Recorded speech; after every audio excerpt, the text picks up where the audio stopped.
TorahCafe.com.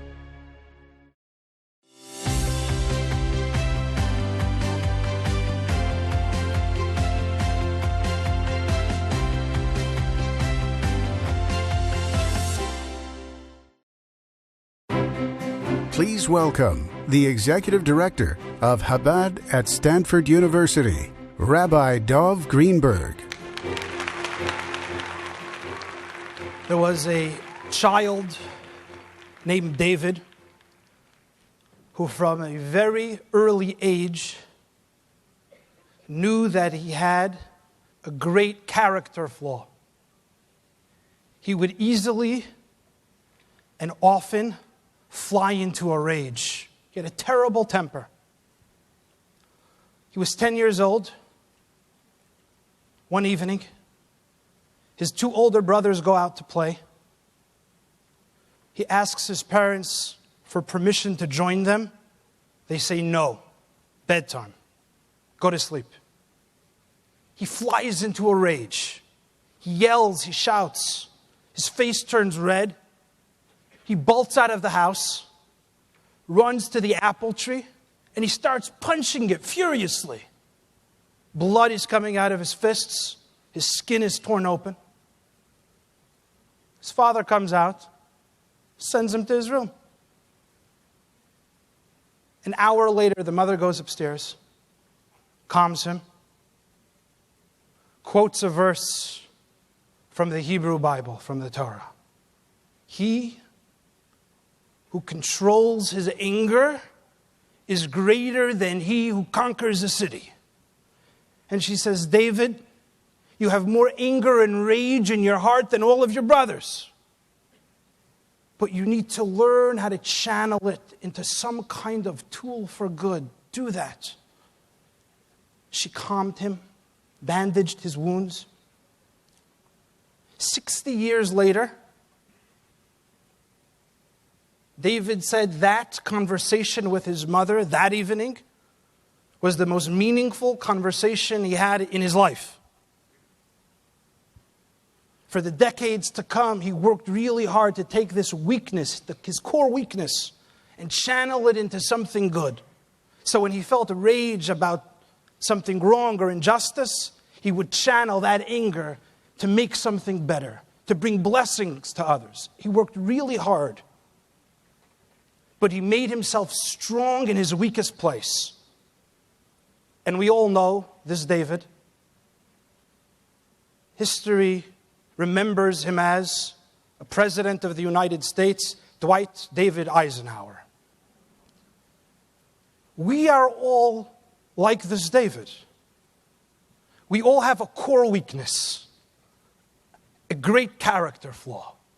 Well, let's illustrate in the room very quickly. Think of your core weakness, your core character flaw. I'll give 5 seconds, and then I'm going to ask you to raise your hands if you isolated it, but I'm not going to ask for a confession. 1, 2, 3, 4, 5. If you found it, raise your hand. You don't have a character flaw? Matthew, you're not you. Goldie, you don't have one. Okay, this is a Jewish audience. Everybody's perfect here, you know. V'amich kulam tzadikim, a room of righteous people. A few weeks ago, I had a lovely Christian audience. I asked the same exact question. Everybody raised their hands immediately. They raised 2 hands, one for original sin. But it's a Jewish audience. We'll change it differently. Don't think of your own key flaw. That doesn't work well here. Think of your friend's key flaw.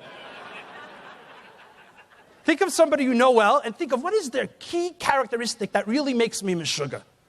Just think about it for 5 seconds. 1, 2, 3, 4, 5. I see everybody's engaged. You all got it in 3. It's good. Don't raise your hand. You all have it. Okay, now watch this. Imagine your friend that you know well would take that flaw and turn it around. Instead of being a kvetch, they would compliment. Instead of kvetching, they would kvel. Instead of being selfish, they would be selfless. Picture your friend, think about their flaw, and what would their life look like if they simply turned that one weakness around? Their life would change completely. their home would change. The world in which they live would change, right? Isn't that true? And so two things. First of all, you all have that core weakness. How do we know this? Ask your friend. They were just thinking about your core weakness a minute ago. That's number one. But number two, in life, most often what determines the quality of our life is not our talents and not our gifts. It's our weakness. Our weakness holds us back.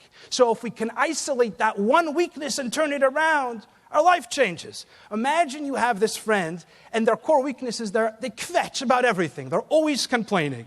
So you say, okay, I'm going to grant you a new gift, a special gift. You're going to have a beautiful voice, a new gift. What would happen? They would kvetch on tune. Big deal. What would the new gift give them? But if they take that one weakness and turn it around, their life changes, and everybody's life around them changes.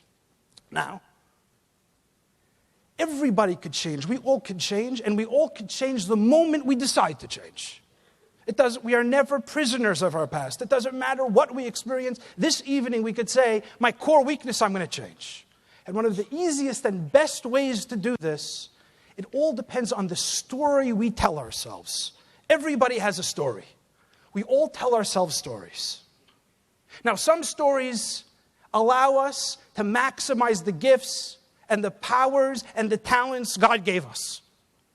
And some stories that we tell ourselves diminish us. They do not allow us to turn things around, and they diminish the gifts we have. What do I mean about it's the story we tell ourselves that changes our lives? Is it an empowering story or a diminishing one? Illustration. True story. Steve Jobs, in his biography, tells this. He was born out of wedlock. His parents didn't want him. They gave him up for adoption. His adoptive parents didn't tell him this. And he says he grew up blissfully unaware of any past experiences. He didn't know. He was discarded and abandoned. No knowledge. One day, somebody in his neighborhood passes him. The kid realizes, hey, he doesn't know his family story. And he says, I want to tell you something. He tells him the whole story. These are not your real parents, the whole thing. Job says he broke down crying bitter tears for hours. His life was shattered. He felt that he was discarded, that he was thrown away. The story of his life, he said, completely changed. He's sitting there crying. His adoptive parents, beautiful, kind people, realized what had happened. They called him in. And they said, we want to tell you something. You were not discarded. You were not abandoned. That is not what happened. Know what happened? You were chosen. We chose you. That's your story. And he said that changed his life because that became his story. His story became, I am chosen. That's a much better story. That story gives power. That story uplifts. What was Moses' story? If you look into Moses' biography, he was also an adopted child. Moses was brought up by an Egyptian princess. He was raised in the royal palace of Pharaoh. He dressed Egyptian. He spoke Egyptian. He walked like an Egyptian. He looked like an Egyptian. So by upbringing, he was an Egyptian. By birth, he was Jewish. It's an identity crisis. So what is Moses' story? Is he Moses the Jew? Or is he Moses the Egyptian? Who is he? And one morning the Torah tells us he looked at his brethren who were suffering and being crushed.